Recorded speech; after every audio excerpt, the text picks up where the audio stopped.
नमो वज्रायाण नमो लोये ऐसो पूजनकारो सर्व पावपणासनो मंगलाणं च सव्येसिनी पठनं हवैमं जय जगजीव जोड़ी विआण जगगुरु जगानंदो जगणा हो जगबंधु जय ई जग प्रिय महोदयवं जय ई सुवाण पववो तीर्थयराणम् अपच्छिमो जय ई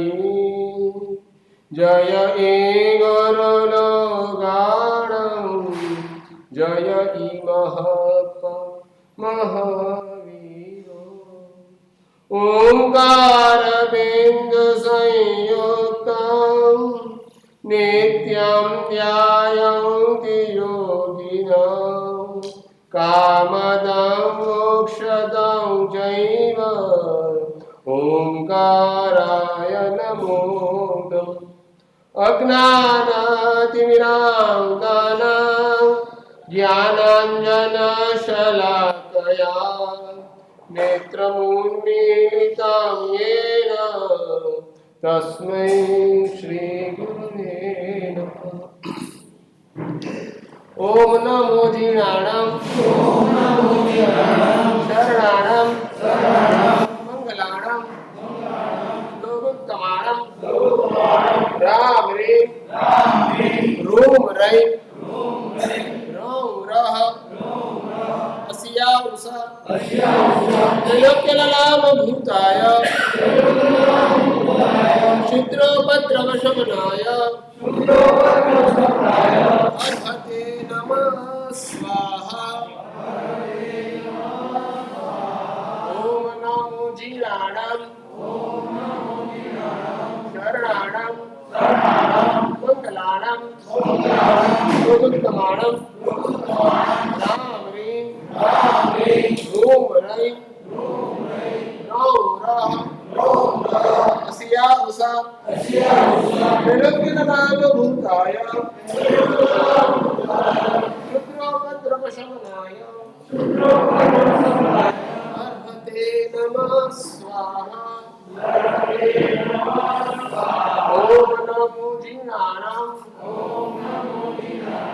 शरणाणं मंगलाणं लोकोत्तमाणं राम ह्रीं रोम रै रौ रः अस्या उषा त्रैलोक्यललाम भूताय क्षुद्रोपद्रवशमनाय अर्हते नमः स्वाहा સદગુરુ પરમશ્રી આપણે એક વાત વારંવાર કહી રહ્યા છે આપણો આ જન્મ આપણને મળ્યો આણંદની અંદર તમારો જન્મ થયો એને તમારે લેબલ આપવું હોય કેટલામો જન્મ તમે આપી શકશો જ્ઞાનીઓ કહી રહ્યા છે આપણો જો આ પહેલો જન્મ હોત તો વાંધો ના આવત ખરું છે કે નહીં પહેલા જન્મની અંદર સુદેવ સુગુરુ સુધર્મનો યોગ આપણને થઈ ગયો શું કરવું જોઈએ શું છોડવું જોઈએ સાનાથી દૂર રહેવું જોઈએ આ બધી સમજણ આપણને આવી ગઈ તો આપણે એટલા તો સમજદાર છીએ બુદ્ધિશાળી છીએ કે જ્યાં જવાનું છે આપણો આ પહેલો ભાવ હોત એક વાર સમજી રાખો આપણો આ પહેલો ભાવ નથી પણ ધારો જ્ઞાનીની નજરની અંદર કોઈ જ્ઞાની આપણે મળી ગયા આપણને આ તારો પહેલો ભાવ છે અને આ પહેલા ભાવની શરૂઆત થયા પછી તારે આગળ વધવાનું છે તો આપણે શું કરવું અત્યારે પણ આપણે કોઈ પણ ડાયો માણસ હોય આજની ચિંતા કરતા કોની ચિંતા વધારે કરે કાલની ચિંતા તમે આજે કમાતા હો તમે આજે ભણતા હો તમે આજે જમતા હો શાના માટે આજના માટે આજના માટે તો કશું જ આપણે કરતા નથી. જ્યારે આ શાસ્ત્રકાર પરમર્ષિ કહી રહ્યા છે પરમાત્મા મહાવીર ઇન્દ્રપુત્રી ગૌતમને વારંવાર કહેતા હતા, શું કહેતા હતા? સમયમ હે ગૌતમ, કેટલા કેવળ જ્ઞાની શિષ્યોના ગુરુ, 50,000 કેવળ જ્ઞાની શિષ્યોના ગુરુ એવા ઇન્દ્રપુત્રી ગૌતમ. પરમાત્મા મહાવીર વારંવાર એને ઠમકારતા જાય, છપકારતા જાય. ઇન્દ્રપુત્રી ગૌતમ, તને આ મળેલો સમય બહુ મૂલ્યવાન છે. આ સમય તારો પાછો આવવાનો નથી, માટે આ સમયનું તું બરોબર જતન કર. ત્યારે આપણે શું કરીએ છીએ? આજનો કોઈ વિચાર આપણા મગજમાં જ નથી. આવતીકાલનો વિચાર, કાલે ક્યાંક શું કરવાનું છે, કાલે ક્યાં જવાનું છે, કાલે કેવી કેવી જગ્યાઓ પર મારે જવું પડશે, બધા જ વિચારોથી આપણું મન. માટે જ જ્ઞાની કહી રહ્યા છે આપણો જો પહેલો ભાવ હોત તો આપણને વાંધો નથી, અને બીજા નંબરમાં આપણો આ છેલ્લો ભાવ હોત, કેમ વાંધો નથી? છેલ્લો ભાવ હોત મોજ મજાથી જિંદગી પસાર કરવાની. હવે કઈ જવાનું જ નથી, આપણી આખરી ડેસ્ટિનેશન છે, આનાથી આગળ આપણે વધવાનું નથી. એવું આપણે નક્કી ખબર પડી જાય તો આપણે શું કરીએ? તમે શું કરો? ધર્મ કરો કે પાપ કરો? શું કરો તો કહો, આપણને ખબર પડી જશે ખરેખર. જો આ તમે બોલતા જો સાચું હોય, તમે ખોટું બોલો છો એવું તો મારાથી બોલાય નહીં. બોલાય? ન બોલાય. જો સાચું હોય બહુ આનંદની વાત છે. આપણો આ બહુ છેલ્લો નાની નજરમાં આવી ગયો તો આપણે શું કરીએ?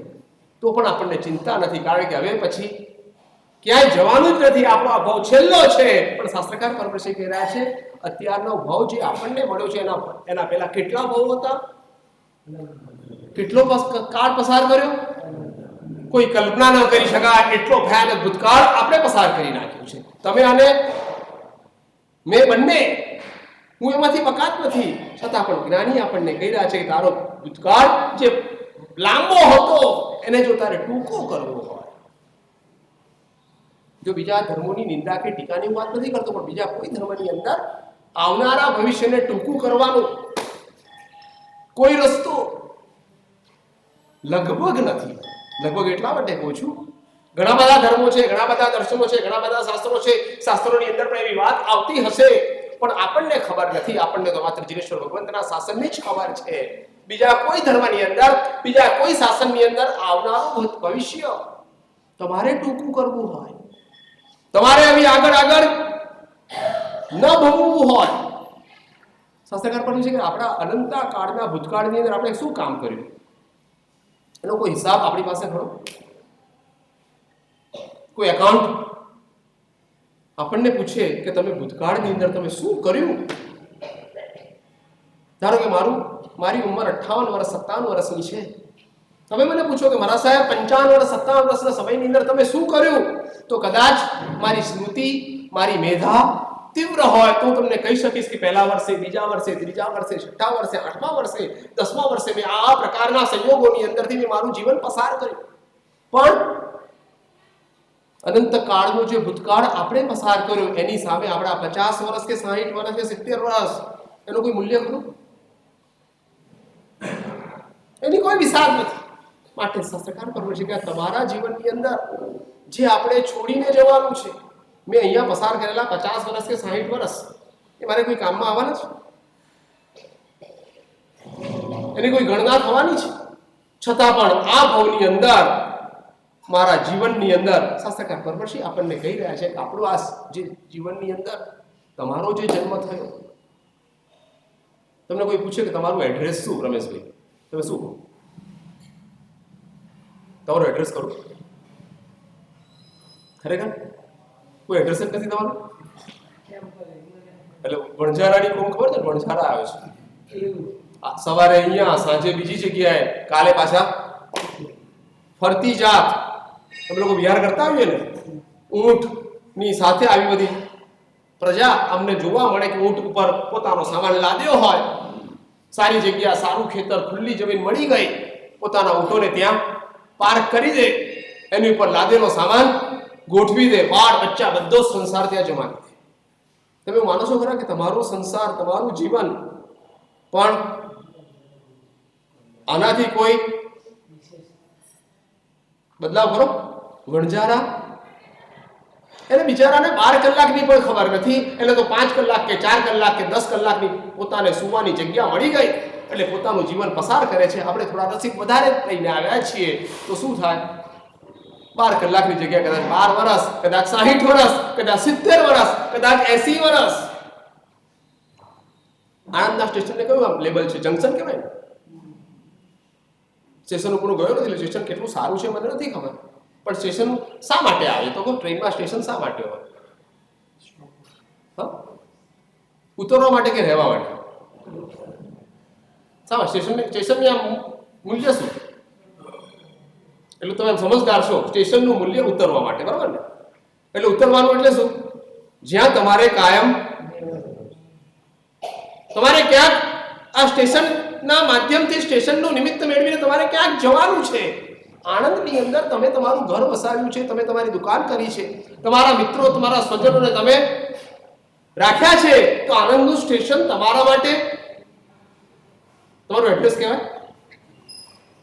ગમે તેવું સારું સ્ટેશન આજે તો સરકાર છે ને સ્ટેશનો બહુ અલ્ટ્રા મોડર્ન બનાવે છે.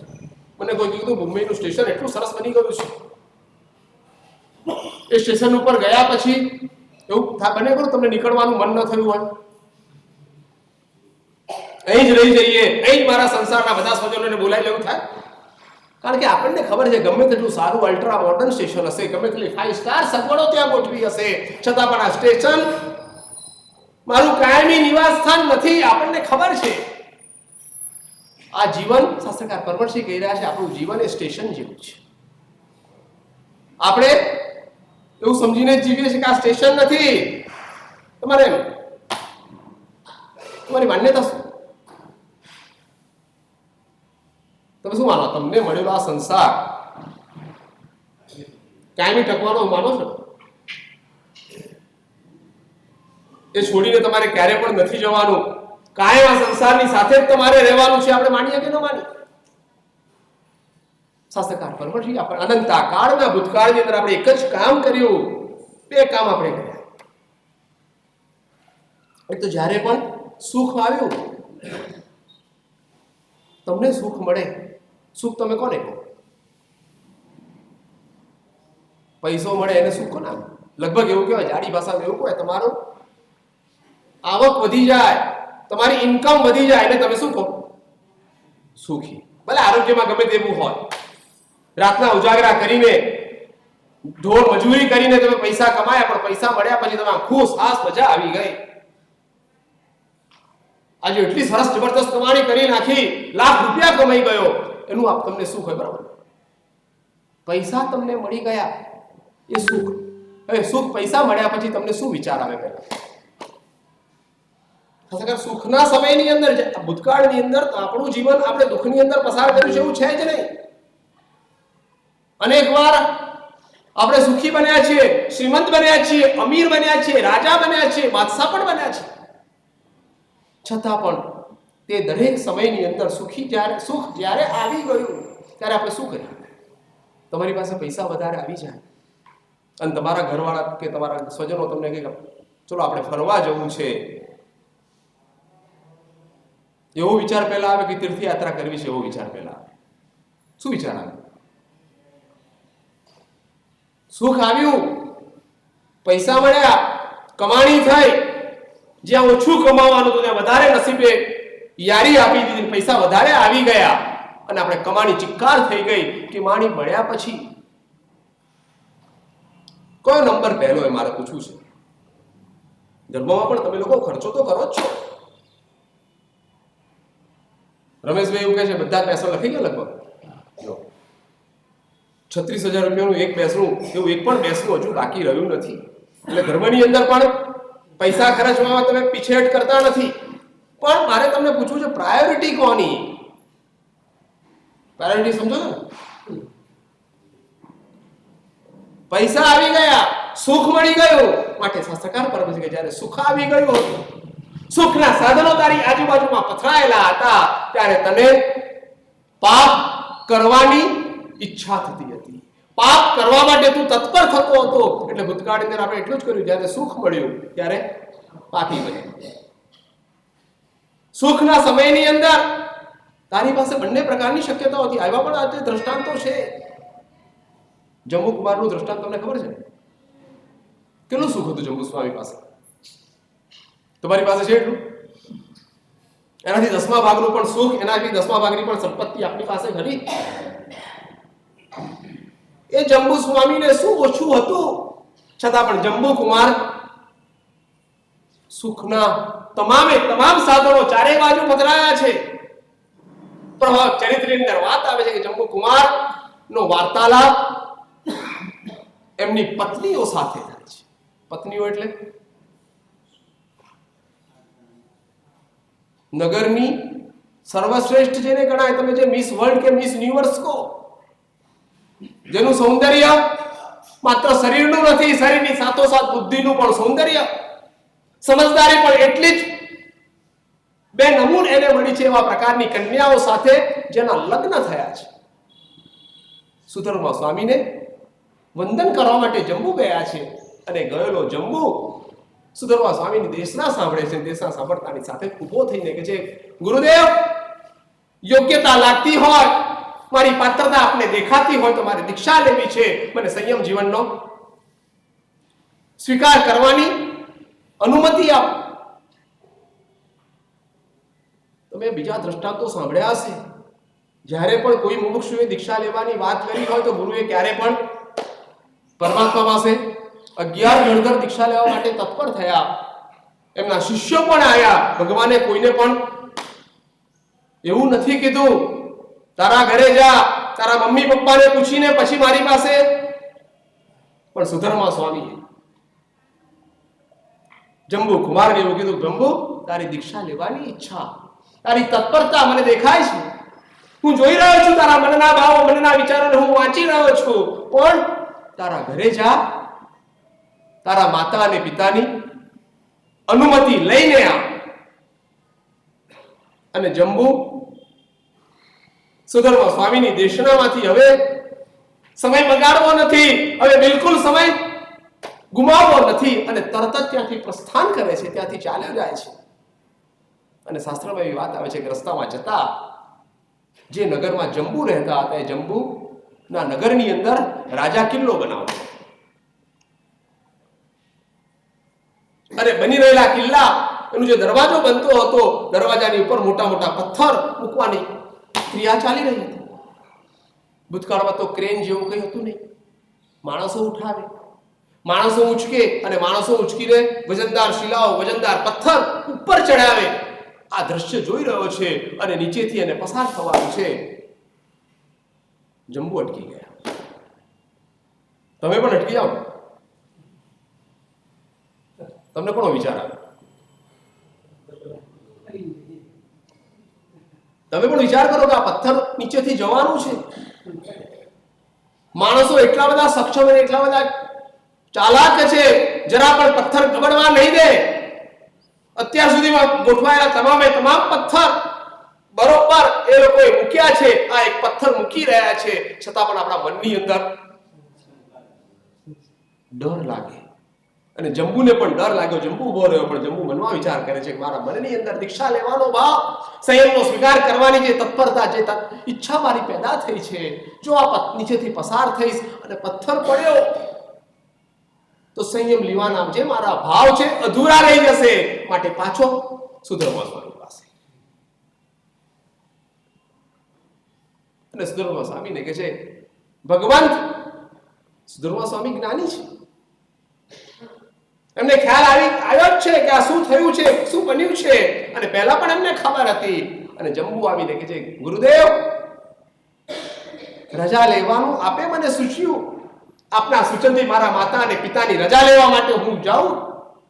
એ પહેલા રસ્તાની અંદર મને ડર લાગ્યો, કદાચ નીચેથી પસાર થતા હું પતી ગયો, હું સમાપ્ત થઈ ગયો તો મારી જે સંયમ લેવાની ઈચ્છા એ શક્ય ન બની તો શું થશે? માટે ગુરુદેવ, મને અભિગ્રહ આપો કે ચતુર્થ વ્રત, ચોથું વ્રત બ્રહ્મચર્ય વ્રત પોતે સ્વીકારે છે. અને પછી ઘરે ગયા અને જંબુએ આખી વાર્તા કહેતો નથી, વાર્તા તો તમે લોકો જાણો છો. તમારાથી કોઈ પણ જૈન ધર્મની વાર્તા અજાણી હોય એવું ખરું? કેટલા વર્ષો આ જાજમ ઉપર આપણે વિચારે. જાજમ તમારે બદલવી પડે, બરોબર, ધોળાવવી પડે, ચોખ્ખી કરવી પડે, ડ્રાય ક્લીન બધું જ કરવું પડે, કારણ કે જાજમનો વપરાશ સૌથી વધારે અને ઘસારો પણ જાજમને વધારે. એક દ્રષ્ટાંતો આપણા માટે નવા નથી, પણ જંબુ ના મનની અંદર વાર્તા તો તમે સાંભળી છે, પણ વાર્તાની અંદર જે અલગ અલગ પ્રકારની જે એક ચમત્કૃતિ, માં અને બાપને પૂછે છે કે મારે દીક્ષા લેવી છે, અને માતા અને પિતા, ભૂતકાળમાં એવો રિવાજ હતો કે દીકરાના લગ્ન પરિવારવાળા નક્કી કરે તો દીકરાને ખબર પણ કદાચ ન હોય. જંબુ અજાણ છે, પોતાના લગ્ન માટેની વાત પોતાના મા અને બાપે કરી છે, દીકરીઓ પોતે જોઈ લીધી છે, અને મા અને બાપ કહે છે બેટા તારા લગ્ન અમે નક્કી કરી નાખ્યા, 8 કન્યાઓને અમે નક્કી કરી નાખી, આ નગરની અંદર સર્વશ્રેષ્ઠ ગણાતી એવી કન્યાઓને અમે તારા માટે સિલેક્ટ કરી છે. અરે જંબુ કહે છે પિતાજી આપની ઈચ્છા છે કે હું લગ્ન કરું, અને આપે 5 કન્યાઓનું ચયન મારા માટે કર્યું છે, તો હું આપનું અપમાન થાય, આપનું ગૌરવ ઘટે એવું મારે નથી કરવું. હું લગ્ન કરવા માટે તૈયાર છું. અને લગ્ન કર્યા પછી કહે છે કે પિતાજી એકલી વસ્તુ નષ્ટી છે, જે દિવસે મારા લગ્ન થશે એના બીજા દિવસે સવારે આપણે વિચાર તો આવ્યો ખરો? તમે જ્યારે પરણ્યા ત્યારે તમને શું વિચાર આવ્યો? આવો વિચાર આવ્યો? પરણતા પહેલા જંબુ કુમારનું કોઈ દ્રષ્ટાંત તમે સાંભળ્યું જ ન હતું? જુદા જુદા પ્લાનિંગ હોય ને, લગ્ન કરો ત્યાં તમારા પ્લાનિંગ હોય, આખી રૂપરેખા ગોઠવતા હોય. લગ્ન કર્યા પછી મારે ક્યાં જવું, ક્યાં ફરવું, કેવી રીતે હનીમૂન મનાવવો, બધા પ્રકારના વિચારો મનની અંદર આવતા હોય. હું તમને તમારા સંસારના કાર્યો કરવાની મના નથી કરતો, કારણ કે મના કરું તો તમે માનવાના નથી, મને ખબર છે. પણ તમે સંસારના કાર્યો જે કરો છો, સંસારના વિચારો જે તમારા સંસારની અંદર તમે ગોઠવો છો, એની સાથોસાથ બીજો નંબર પ્રાયોરિટી ના ભૂલી જાઓ. હું ધર્મને પ્રાયોરિટી આપો તો બહુ સારી વસ્તુ છે, પણ પ્રાયોરિટી કદાચ નથી આપતા તો બીજો નંબર તો આપો.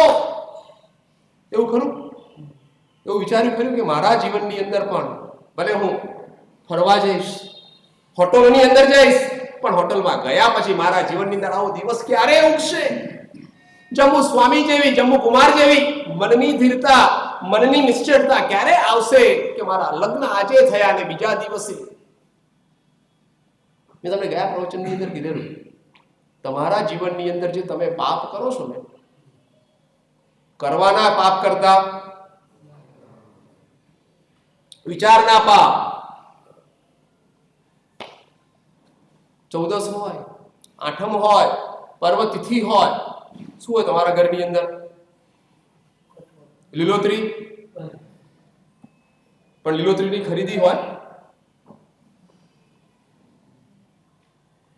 તમે કે તમારા શ્રીમતી બજારમાં આટો મારવા નીકળ્યા, સારું શાકભાજી સસ્તા ભાવે તમને મળ્યું, તો શું કરો તમે?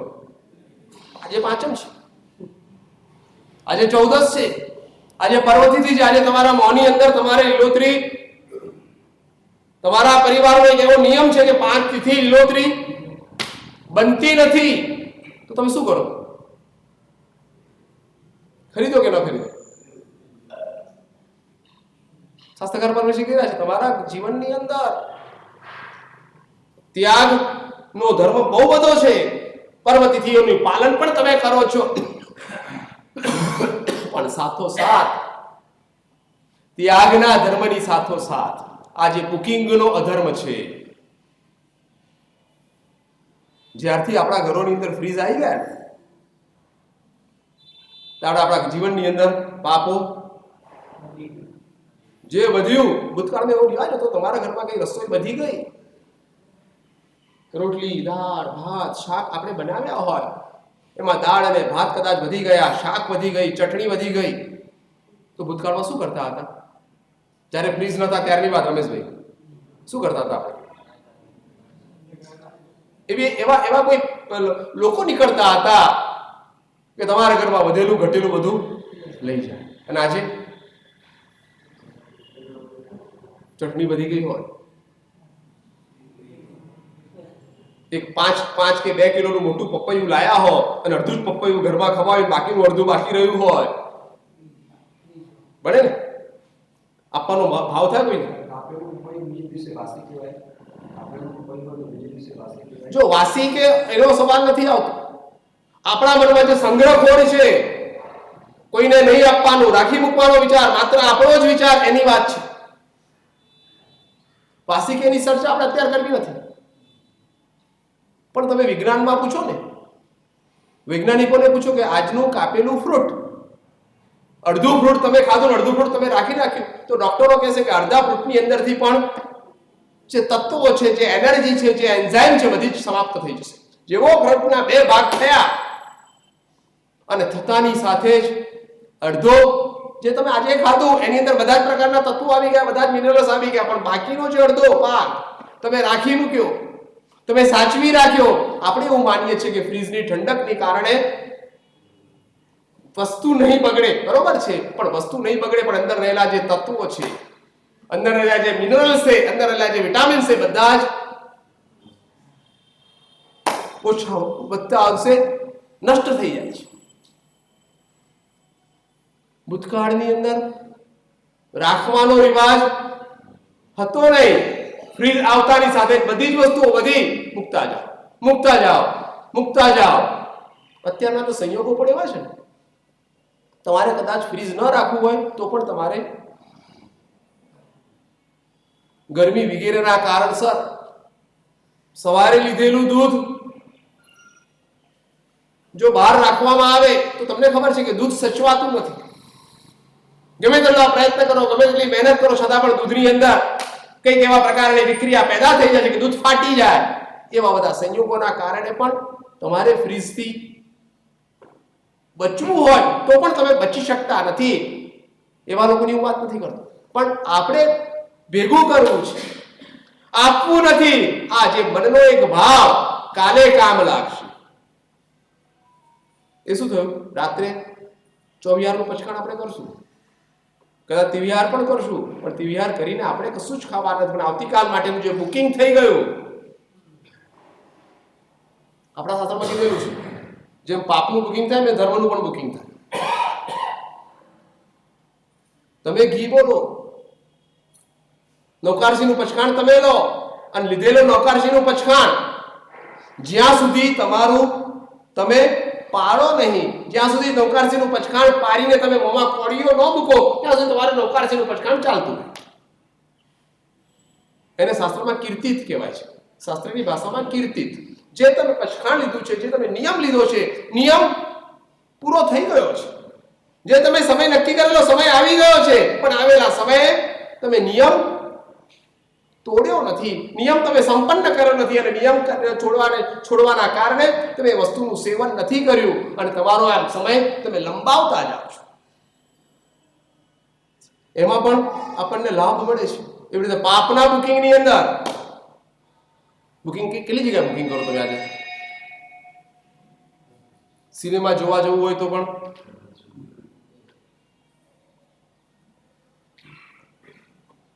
દુકાનોની અંદર ખરીદી કરવા જવું હોય તો પણ આપે છે ટોકન. લાઈન લાંબી હોય, આજે કદાચ તમારો નંબર ન લાગે, તમે શું આપશે? ટોકન. શાસ્ત્રકાર પરમર્ષિ કહે છે તમારે એક આપણે નક્કી કરવું જોઈએ કે પાપોથી, નકામા પાપોથી જો બચવું હોય, બુકિંગ કોઈ પણ પ્રકારના આપણે કરવા નથી. આવતીકાલે ખાસું, આવતીકાલે કામ લાગશે એ પ્રકારનો મનનો જે ભાવ, એ ભાવના કારણે વસ્તુઓ ભેગી કરવાની જે એક આદત, એ આદતના કારણે શાસ્ત્રકાર પરમર્ષિ આપણા જીવનની અંદર પાપ જે આપણે કરીએ છીએ, આચરણના પાપ કરતા મનના પાપો આપણા જીવનની અંદર સૌથી વધારે છે. કારણ કે એક વસ્તુ કહેવાય ને મનુષ્યનું મન અને મનુષ્યનું તન. હું તમને પૂછું કે બંને મિસમેચ છે કે બરોબર મેચિંગ વાળું છે? આપણું શરીર અને આપણું મન એનું મેચિંગ કેવું?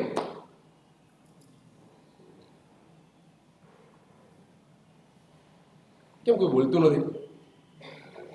આપણું શરીર, મનુષ્યનું શરીર અને મનુષ્યનું મન એનું મેચિંગ કેવું? આપણે સંઘની પંચેન્દ્રિય મનુષ્ય કેવી, એટલે આપણું મન એટલું બધું વિકસિત થયેલું છે, એટલી બધી એની અંદર ઉર્જા ભરેલી છે કે આપણે કોઈ પણ પ્રકારના વિચારો, કોઈ પણ પ્રકારની મનના બધું જ કરી શકીએ એવા પ્રકારનું સરસ મજાનું શ્રેષ્ઠ કક્ષાનું મન આપણને પ્રાપ્ત થયું છે. પણ સાથોસાથ આપણી કમનસીબી છે. ઘણા લોકો એવા હોય છે, સાહેબ ક્યાં મારો જન્મ આ જૈન ધર્મમાં થયો, બધા જ પ્રકારની મર્યાદાઓ, બધા જ પ્રકારના બાંધછોડ કરાય નહીં, કોઈ પણ વસ્તુ અમારાથી છોડાય નહીં, બધું જ આ પ્રકારની નાકાબંધીની અંદર અમારે જીવવાનું. અયોના ઘરની અંદર, પશુના જીવનની અંદર મારો જો જન્મ થયો. ઘણા મૂર્ખા હોય છે,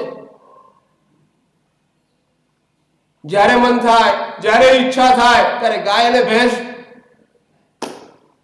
મોં નાખી શકે, પણ જૈન થયા પછી કેટલા બધી પ્રતિબંધો આવી જાય. જૈન નહીં, માણસ થયા પછી છોડો ને, મનુષ્ય થયા પછી સમજણ આવી જાય કે આ મારાથી ન કરાય, આ મારે છોડવું જોઈએ, આ મારે ન સ્વીકારાય. આવા પ્રકારની મનની એક સમજ આવી જાય. માટે પણ શાસ્ત્રકાર પર આપણા મનની અંદર સંઘની પંચેન્દ્રિય આપણને મન મળ્યું છે. અને તન કેવું મળ્યું છે? કેવું શરીર કેવું? જરાક ગઈકાલે સારી વાનગી બની હોય સાંજે, કાલ સિદ્ધિ તપના બિયાસી હતું તપસ્વીઓને, બરાબર? આપણા તપસ્વીઓ તો બહુ આમ સમજદાર છે, પણ ઘણી જગ્યાએ એવું બને કે સારી વસ્તુ બની હોય, ટેસ્ટ બરોબર ઉમેરાયો હોય, અને ભાઈ ટેસ્ટી વસ્તુ થોડી શું થાય, શરીરની કેપેસિટી કરતા વધારે ખવાઈ જાય, બરાબર ને?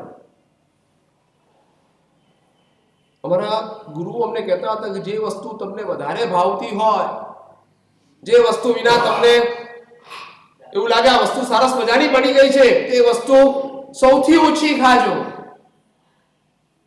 અમને કહેતા હતા કે સૌથી ઓછી ખાવાની પાછળ તમારું મન, તમારું આત્મ એને બચાવવાનો મારો પ્રયાસ નહીં, પણ સાથોસાથ તમારું શરીર પણ ન બગડે એ મારી વિચારણા છે. જેટલી વધારે પસંદ વસ્તુ એ વધારે ખાઓ.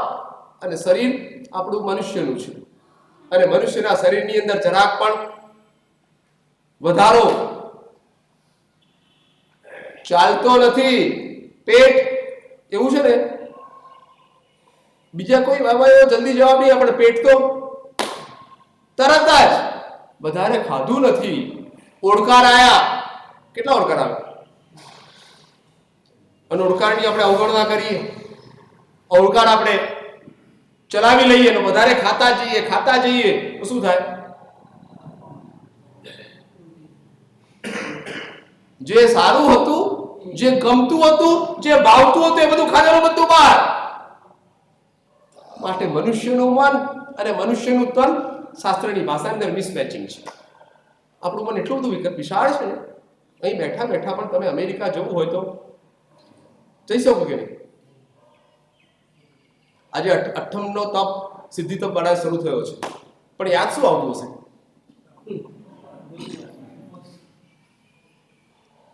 ઉપવાસ યાદ આવે તો બહુ સારી વસ્તુ છે, પણ ગુરુવાર જો યાદ આવતો હોય,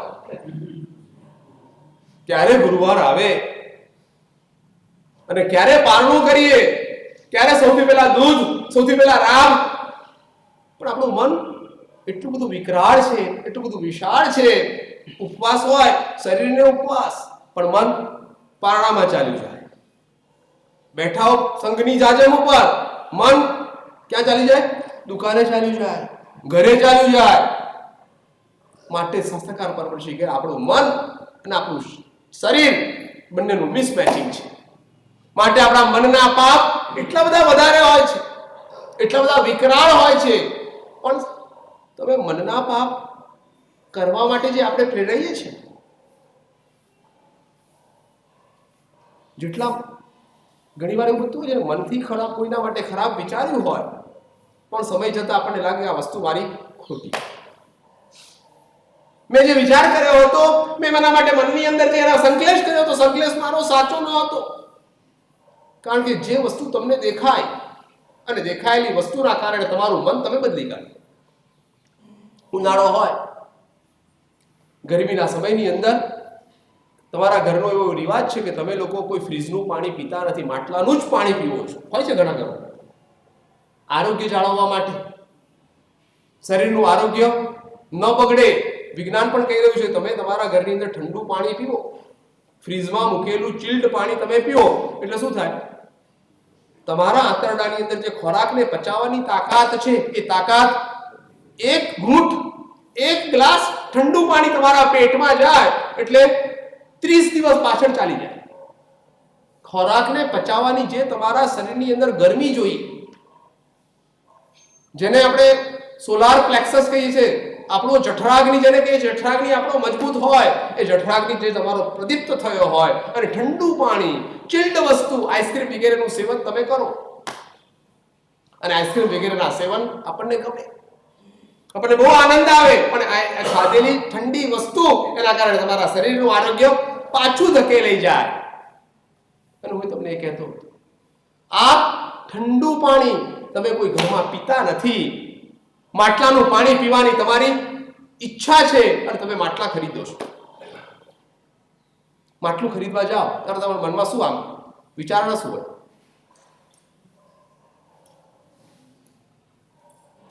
માટલું તમે ખરીદો, તમને ખબર છે કે આ માટલું આજે ખરીદ્યું છું તો વરસ તો મારું નીકળી જશે, વરસ સુધી કોઈ વાંધો નહીં આવે. 50 રૂપિયા કે 60 રૂપિયા કે 70 રૂપિયા તો માટલા મોંઘા થઈ ગયા છે. 100 રૂપિયા ખર્ચીને હું માટલું લાવું છું, માટલું 100 રૂપિયાનું માટલું મારું આખું વરસ ખેંચી કાઢશે. અને ધારો કે લાવેલું માટલું ધોવા માટે શ્રીમતીને આપ્યું અને એમનો જરાક હાથ ચૂક્યો અને 100 રૂપિયાનું માટલું તૂટી ગયું, તમને શું આવશે? ગુસ્સો આવશે કે શું આવશે? શું કરશો બોલો તો ખરા? એટલે ધ્યાન નથી રાખતા, 100 રૂપિયા ખર્ચીને માટલું લાવ્યો અને તમે, અને ધારો કે બીજો પ્રસંગ કહું કે તમારા ઘરમાં લગ્ન હોય અને લગ્નને કારણે તમારે તમારું ઘર સજાવવું હોય અને સજાવવા માટે તમે ફૂલવાળાને બોલાવે, ફૂલથી આખો શણગાર તમારે કરવો છે. અને કેટલા રૂપિયા? આજે તો ફૂલ કેટલા મોંઘા છે, 1000 રૂપિયામાં શણગાર થઈ જાય. અહીંયા બી આમ રમેશભાઈ મને કહેતા સાહેબ આ બધું શણગારવું છે, મેં એમને ખર્ચો પૂછ્યો, મને કે 55,000. કેટલો કીધું કીધું ને? મેં કીધું આવું કોઈ શણગાર બણગાર કરવાનો નથી, કાંઈ જરૂર નથી. સુધર્મા સ્વામીની પાઠ એટલી મૂલ્યવાન છે, એને કોઈ શણગારવાની, એને કોઈ મેકઅપની જરૂર નથી. આપણે ફૂલો તમે ખરીદીને લાવો, 5,000 10,000 રૂપિયા ખરીદીને તમારું ઘર તમે લગ્ન માટે શણગારો અને ફૂલોનું શું થાય?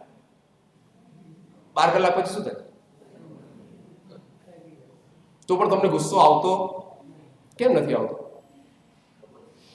કારણ કે તમારી મનની વિચારણા એવી હતી કે માટલું વરસ ટકશે, પણ ફૂલ ખરીદતા તમારા મનમાં એવો વિચાર ન હતો કે મારા ફૂલ વરસ ટકશે. તમને ખબર જ હતી 12 કલાક પછી આ ફૂલનું આયુષ્ય જ એટલું નાનું છે, એટલું ટૂંકું છે કે 12 કલાક પછી બધા જ ફૂલ કરમાઈ જવાના છે. હું મારા ઘરમાં પણ એને નહીં રાખું. આટલા 5,000 10,000 રૂપિયા ખર્ચીને જે મેં ફૂલો થી મારા ઘરને શણગાર્યું, એ ફૂલો હું ઉચકીને ફેંકી દેવાનો છું. આપણા મનનો આ ભાવ છે. તમે આ દરેક જગ્યાએ લગાડી દો ને, મનને થોડું તમને ગુસ્સો આવે. શા માટે ગુસ્સો આવે છે? તમારું કોઈ કે અપમાન કર્યું માટે તમને ગુસ્સો આવે છે? તમારું ન માન્યું માટે તમને ગુસ્સો આવે છે? કે તમારો અહંકાર ગવાયો માટે ગુસ્સો આવે છે? ગુસ્સો શા માટે આવે છે? જો ગુસ્સો એવી વસ્તુ છે ને, એના માટે કોઈ આપણા મનની અંદર મર્યાદા નથી. બીજા બધા જે રોગ દૂષણો છે ને, કામ લો, લોભ લો, બીજા બધા દુષ્માયા વગેરે લો ને એના માટે કંઈક ને કંઈક મર્યાદા નડે છે. તમારે જ્ઞાન ત્યાં તમારા મનના વિચારોને પ્રદર્શિત કરી શકતા નથી. ગમે તેવી ઈચ્છા થાય, ગમે તેવી વસ્તુ ગમી જાય, તમે મનને કંટ્રોલમાં રાખો છો. મનના ઈચ્છાઓ, મનના વિચારોને તમે પ્રગટ થવા દેતા નથી. પણ ગુસ્સો આવ્યો, દેરાસર હોય, ઉપાશ્રય હોય, કોઈ સારી જગ્યા હોય, પવિત્ર જગ્યા હોય, તો પણ તમારા ગુસ્સાને થોભ નથી. આપણે ગુસ્સો શા માટે?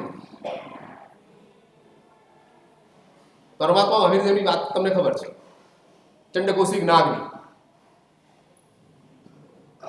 દૃષ્ટાંત મારે તમને કહેવું નથી. મારે માત્ર એની અંદર રહેલી એક જે તત્વ છે, જે ચમત્કૃતિ છે, મારે તમને બતાડવી છે કે ચંડકોશિક નાગે શું કર્યું. પરમાત્મા મહાવીરને મારી નાખવાનો, બાળી નાખવાનો, ભગવાનને સમાપ્ત કરી નાખવાનો પ્રયાસ કર્યો. હવે આ તમારી નજરમાં આ ભૂલ ક્ષમ્ય ગણાય કે અક્ષમ્ય ગણાય? તો તમને કોઈ બોલે છે, તમારું કોઈ માનતું નથી, તમારું કોઈ અપમાન કરે છે, એ બધી ભૂલો પરમાત્માને, જે ચંડકોશિકે પરમાત્માની સામે ભૂલો કરી, એનાથી નાની છે કે મોટી છે? આપણે વિચારી જાઓ. ભગવાન, કોઈક માણસ ભૂલ કરે છે, એ ભૂલ આપણા મનની અંદર એવો વિચાર છે કે મારા ઘરની અંદર મારા દીકરાએ મારી સેવા કરવી જોઈએ, કોઈક ને કોઈ કામ એને કરવું જોઈએ. વેકેશનની અંદર તમારો દીકરો તમારા ઘરે આવ્યો હોય, પણ ધારો કે તમે સવારના પોરની અંદર તમે વોકિંગ કરવા જતા હો, તમે દૂધ ખરીદીને લાવતા હો, શાકભાજી ખરીદીને લાવતા હો, તમારા મનમાં એવી ઈચ્છા કરી કે નહીં, હું આજે ખરીદવા જઉં છું, એની જગ્યાએ મારો દીકરો ખરીદવા જાય.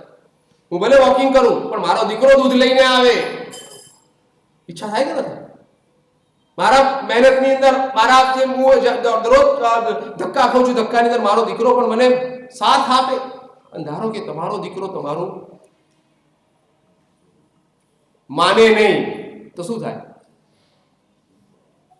નાની પણ તમારી વાત તમારો દીકરો ન સ્વીકારે કે અત્યારે આરામ કરવાના મૂડની અંદર છું, 11 મહિના આટલું ભણીને આવું, 1 મહિનો તો મને આરામ કરવા દો.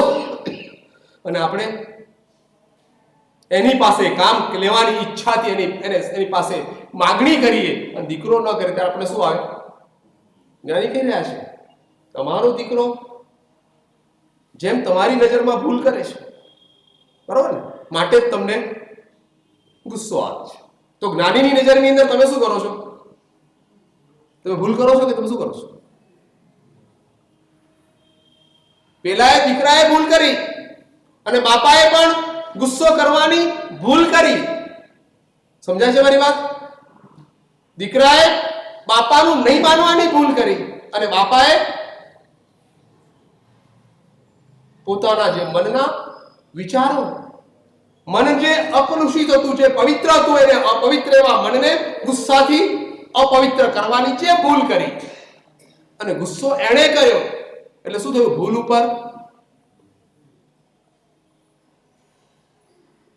માઇનસ ની પ્લસ માઇનસ કરો, કેટલા થાય? સમાન થઈ જાવ ને. તમે ભૂલ કરી, તમારા દીકરાએ ભૂલ કરી. પણ પરમાત્મા મહાવીર કહે છે કે ચંડકોશિક નાગ અત્યારે ગુસ્સામાં છે, અત્યારે ધમધમી રહ્યો છે. એના વનની અંદર મેં પ્રવેશ કર્યો, એની રજા મેં ન લીધી.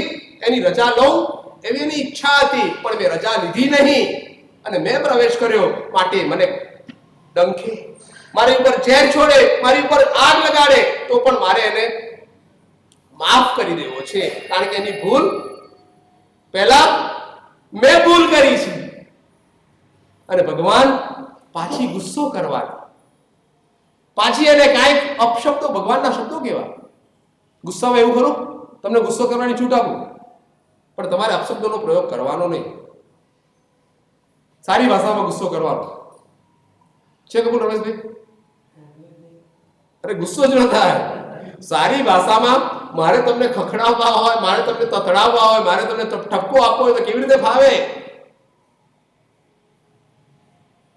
પરમાત્મા ચંડકોશિક નાગ ભગવાનને ડંખે છે, ભગવાનને બાળવાનો પ્રયાસ કરે છે. પરમાત્મા કશું જ બોલતા નથી. આ મૂર્ખ, અરે આ પાગલ, આ તને શોભતું નથી એવું પણ ભગવાન બોલતા. ભગવાન માત્ર એટલું જ બોલે, ચંડ કૌશિક, તારો ભૂતકાળ યાદ કર, તું ક્યાં હતો. જો એક વસ્તુ નક્કી છે, આ ભાવની અંદર કોઈ દોષ આપણને સતાવતો હોય, કોઈ દોષ આપણને હેરાન કરતો હોય અને દોષ આપણને ગમતો ન હોય, એ વાત નક્કી છે. હેરાન કરતો હોય અને ગમતો બી હોય, પણ હેરાન કરતો અને સાથે ગમતો ન હોય અને દોષથી આપણે મુક્ત થવું હોય, તો શાસ્ત્રકાર પરમર્ષિ કહી રહ્યા છે, તમે એ દોષનું જે ઉદ્ભવ સ્થાન હતું, દોષ ક્યાંથી પેદા થયો, દોષ ક્યાંથી આવ્યો, એ વસ્તુ જો તમે જાણી જાઓ તો તમારા જીવનમાંથી એ દોષ સપાટા બંધ ચાલ્યો જશે. અને ચંડ કૌશિક નાગને ભગવાને બતાડ્યું, ચંડ કૌશિક, આ ભવની અંદર તને ભયાનક ગુસ્સો આવે છે, લોકોનો અહીં આવનારો પગ પેસારો તને ગમતો નથી, એકાદ પણ વ્યક્તિ આ જંગલની અંદર આવી જાય તારાથી સહન થતું નથી. આજે તારા મનનો આક્રોશ, તારા મનનો જે આવેશ, એ તને આવેશ આ ભવમાં કરેલી ભૂલનો પરિણામ નથી, એના માટે તારે ભૂતકાળની અંદર નજર નાખવી પડશે. અને ભગવાન એને ભૂતકાળ યાદ કરાવે છે. અને તમને ખબર છે, ચંડ કૌશિક નાગે ભૂતકાળ જાણી લીધો, પછી શું કર્યું? એ કોણ સમજી રાખો, આપણને તો મનુષ્યનું શરીર મળ્યું છે, આપણના સુખ દુઃખની અંદર આપણું શરીર આપણને સાથ આપે છે. આપણા શરીરના અવયવો પણ આપણે સુખી બનવું હોય તો આપણને મદદ કરે છે. આપણા જીવનમાં આવેલું દુઃખ દૂર કરવું હોય તો આપણા શરીરના અવયવો આપણને મદદ કરે છે. આપણા શરીરની અંદર ઉપર બેઠેલું મચ્છર, એને આપણે ઉડાડવું હોય, આપણે કોઈની સહાય લેવી પડે. આપણને ભૂખ લાગી હોય, ખાવું હોય આપણે, અને ડાઇનિંગ ટેબલ પર બધી જ વસ્તુઓ પડી હોય, આપણે કોઈની સહાય લેવી પડે. શરીરના અવયવો આપણને સાથ આપે છે, પણ પશુના શરીરની અંદર શાસ્ત્રોમાં વાત આવે છે કે ચંડ કૌશિક નાગ પરમાત્મા એને ભૂતકાળ યાદ કરાયો અને પોતે જે ભૂલ કરી રહ્યો છે એમાં પરમાત્માએ એની ઉપર જો ગુસ્સો કર્યો હોત, પરમાત્મા એને જો ઠપકાર્યો હોત, તો ચંડ કૌશિક નાગનું પરિવર્તન શક્ય હતું. આ બધી અસત કલ્પના છે. આવું ક્યારે પણ બને નહીં કે પરમાત્માના જીવનની અંદર પોતાની ઉપર આવેલો ઉપસર્ગ, પોતાની ઉપર આવેલી આપત્તિથી ભગવાન ચલાયમાન ન થાય. ચલાયમાન ન થાય એટલે ગુસ્સો ક્યારે પણ ના કરે. ગમે તેવી આપત્તિ આવી જાય, ગમે તેવી ઘટના, ગમે તેવા સંયોગો આવી જાય, ભગવાન એને બરોબર સમતાપૂર્વક એનો સ્વીકાર કરે. આવેલી આપત્તિ ભગવાન એને સંપત્તિની અંદર પરિવર્તિત કરી નાખે. આવેલી આપત્તિ મારા માટે બહુ વગેરે સંપત્તિ છે. ભગવાન સતત એ જ વિચારતા હતા કે કેટલા કર્મો. તમને ખબર છે કે 24 તીર્થંકર ભગવંતોની અંદર સૌથી વધારે ઉપસર્ગ કોને થયા? અને સૌથી વધારે ઉપસર્ગ પરમાત્માને થયા. અને સૌથી વધારે સાધનાનો કાળ કોનો? ના વિના પરમાત્મા આદિનાથ. ભગવાન આદિનાથનો સૌથી લાંબો સાધનાનો કાળ અને પરમાત્મા મહાવીરનો ભગવાન આદિનાથની અપેક્ષાએ બહુ ટૂંકો કાળ, છતાં પણ ટૂંકો પણ ભગવાનનો સાધના કાળ બહુ જ ઉપસર્ગ, બહુ જ પીડા, બહુ જ દુઃખ, બહુ જ ત્રાસથી ભરેલો. પરમાત્માનું જીવન, આપણે તો નસીબદાર છે કે ભગવાનના જીવન સાંભળવા માટે આપણને એવા સંયોગો મળે છે. એ સંયોગોની અંદર આપણા ભગવાનનું જીવન આપણે સાંભળીએ. 12.5 વર્ષની અંદર ભગવાનના જીવનની અંદર ઉપસર્ગો ચિક્કાર આવી ગયા. પણ શાસ્ત્રમાં લખેલું છે, ભગવતી સૂત્રની અંદર વાત આવે છે કે પરમાત્મામાં આવી. ઇન્દ્રપુત્રી ગૌતમ જ્યારે ભગવાનની પાસે દીક્ષા લઈ લે છે, ત્યારે ભગવાનને દીક્ષા કેવળ જ્ઞાન પછી ભગવાનને પૂછે, પરમાત્મા. તમને ખબર છે કે ઇન્દ્રપુત્રી ગૌતમની પાસે 4 જ્ઞાન હતા, છતાં પણ જ્ઞાનનો ઉપયોગ ક્યારે પણ મૂકતા. પોતાને ન સમજાતી વાત પોતાનાથી જે વસ્તુ પોતાને ખ્યાલ જ નથી એ વસ્તુનું પોતાને જ્ઞાન મેળવવું, એની જાણકારી મેળવવું, તો ભગવાન પાસે પોતે ચાલ્યા જતા હતા. એમાં એકવાર પરમાત્મા પાસે જાય છે અને ભગવાનને કોઈ પરમાત્મા 12.5 વર્ષ સુધી આપે સાધના કરી, આપે ભયાનક ઉપસર્ગોની હેલીઓ આપણા શરીર ઉપર આપે સ્વીકારી લીધી, પણ પરમાત્મા જ્યારે ઉપસર્ગો આપણા શરીર ઉપર આવતા હતા ત્યારે ચંડકૌશિક નાગે આપણે ડંખવા માટે આવ્યો, આંખમાંથી આગ છોડી, ત્યારે આપણા મનમાં કેવા વિચારો? ઇન્દ્રપતિ ગૌતમ પરમાત્માને પૂછી રહ્યા છે. ભગવાન ઇન્દ્રપતિ ગૌતમને કહી રહ્યા છે, ઇન્દ્રપતિ, ચંડકૌશિક નાગ આંખમાંથી આમ લપકારામાંથી આગ છોડી રહ્યો છે, ત્યારે મને એની ઉપર ગુસ્સો આવતો, મને એની ઉપર જરા પણ આક્રોશ, જરા પણ રોષ, જરા પણ અણગમો થતો નથી. પણ એક આગને જોઈ મારા મનની અંદર, મારા જીવનની અંદર, ભૂતકાળની અંદર જે દોષોની આગ હતી, જે દોષોનો ગરમી હતી, દોષોની જે આગ વિકરાળતા હતી, બધી મને દેખાય છે. કેવા દુષ્કર્મો! આપણે જાણીએ છીએ 27 ભવોની અંદર ભગવાનનો આત્મા એવી જગ્યાએ ગયો છે કે જે જગ્યાએ સરળતાથી આપણે પણ ન જઈ શકીએ. આપણે 7મી નરકમાં જવું તો જઈ શકીએ? અરે 4થી નરક સુધી જ આપણે જવાય, આગળ જવાય જ નહીં. 4થી નરકમાં પણ આપણે જવું હોય તો અત્યારે અઘરું છે આપણા માટે. આપણી મનની અંદર એવા પ્રકારની કલુષિતતા, એવા પ્રકારના પાપો આવતા જ નથી કે 7મી નરક સુધી આપણે જઈ શકીએ. છતાં પણ ભગવાનનો આત્મા ક્યાં જઈ આવ્યો? અને પરમાત્મા ઇન્દ્રપતિ ગૌતમને કહી રહ્યા છે, તે વખતે મારા પોતાનો ભૂતકાળ, મારા પોતાની જે કઠિનાઈઓ મેં ભૂતકાળની અંદર જે પાપો કર્યા, જે દોષો સેવા, જે લોકોને ત્રાસ આપે, બધી વસ્તુ મને દેખાય. અને દેખાતાની સાથે એ લોકોની જે પીડા મારી ત્રાસ આપતી વખતે થઈ હશે, તે પીડા જોતા જોતા મને મારી પીડા, મારી આવનારો વેદના, આવનારા દુઃખ મને બહુ વામણા લાગતા હતા. ચંડકૌશિક નાગ મારી ઉપર આગ છોડે છે, મને બહુ નાનું લાગતું હતું. મેં એટલા બધા દુષ્કર્મો કર્યા છે. આપણે એક વિચાર કરીએ, આપણે કરેલા પાપ, એની સજા આપણે ભોગવવાની હોય તો કેટલું જીવન આપણે જોઈએ?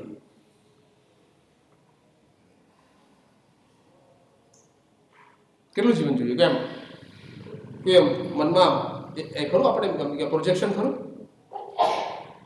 શાસ્ત્રોમાં કીધું આપણા કરેલા પાપો કરતા વિચારેલા પાપો એટલા બધા છે. માટે જ શાસ્ત્રકાર પદ્મશ્રીઓ જ્યારે પ્રાયશ્ચિત આપે ને, તમે ગુરુ પાસે પ્રાયશ્ચિત લેવા જાઓ ને, એટલે વિચારેલા પાપોનું આપણે પ્રાયશ્ચિત લઈએ,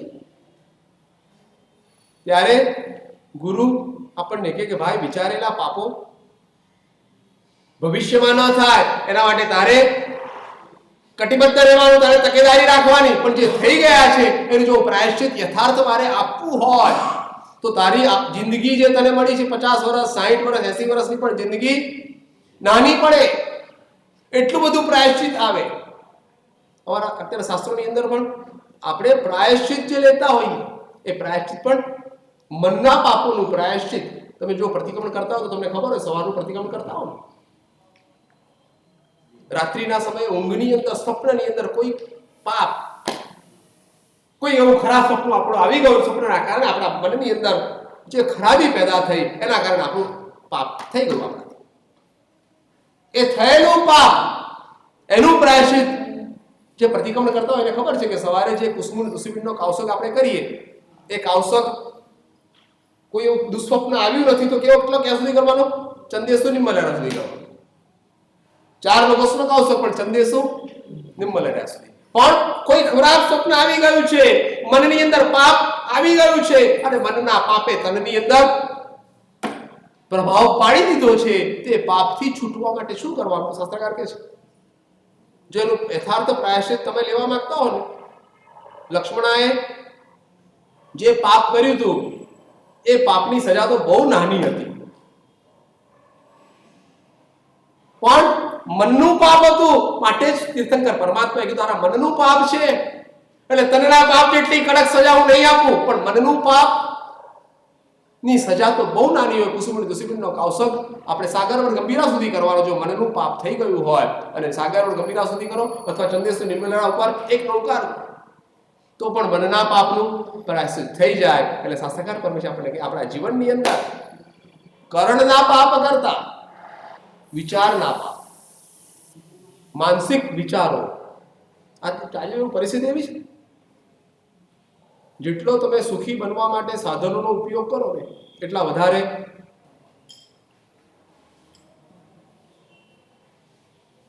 સાધન જ્યારે હતા જ નહીં, અહીં બેઠેલા ઘણા લોકોને ગરમી લાગતી હોય ને, પંખા બંધ હોય ને તો મનમાં થાય કે આ પંખા કેમ ચાલતા નથી, સંગવડ આ પંખા કેમ ચાલુ કરતા નથી. કોઈક એવા લોકો હોય કે જેને થાય, એ લોકોને ખબર છે કે પંખા ચાલુ થવાના નથી, છતાં પણ પંખા ચાલુ થાય તો સારું, પંખા બંધ છે તો સારું નથી. આ મનનો જે ભાવ, એનાથી શું થાય? એક વસ્તુ આપણે નક્કી કરીને કે જે મળ્યું, જેવું મળ્યું આપણે સ્વીકારી લેવું, એમાં કોઈ પણ પ્રકારના મનના વિચારો, મનના તરંગો જોડવા નહીં. આ વસ્તુ આપણે નક્કી કરી લઈએ તો આપણા જીવનની અંદર શાસ્ત્રકાર ખબર છે કે આપણા જીવનમાં ઘણા બધા પાપોથી આપણે બચી જઈએ. આપણે સૌએ એક વસ્તુ નક્કી કરવાની કે મનના વિચારના બુકિંગથી જે કરીએ છીએ, જે આજે એક નક્કી કરો, આજનો કરવાનું પાપ જે તમારે લખાયું છે લલાટની અંદર તમારે થવાનું જ છે, એના માટે જેટલું અટકાયત થાય એ તમે કરો તો બહુ સારી વસ્તુ, પણ નથી આવતીકાલનું પાપ છે એનું બુકિંગ તો આપણે આજથી નહીં કરીએ. આવા પ્રકારનો મનનો વિચાર આપણે જો નક્કી કરીએ તો પણ ઘણા પાપોથી આપણે બચી જઈએ. તમે સૌ આજે સમય થઈ ગયો છે, આ મનના પાપોથી, બુકિંગના પાપોથી આપણે બચીએ. વિના ઈચ્છા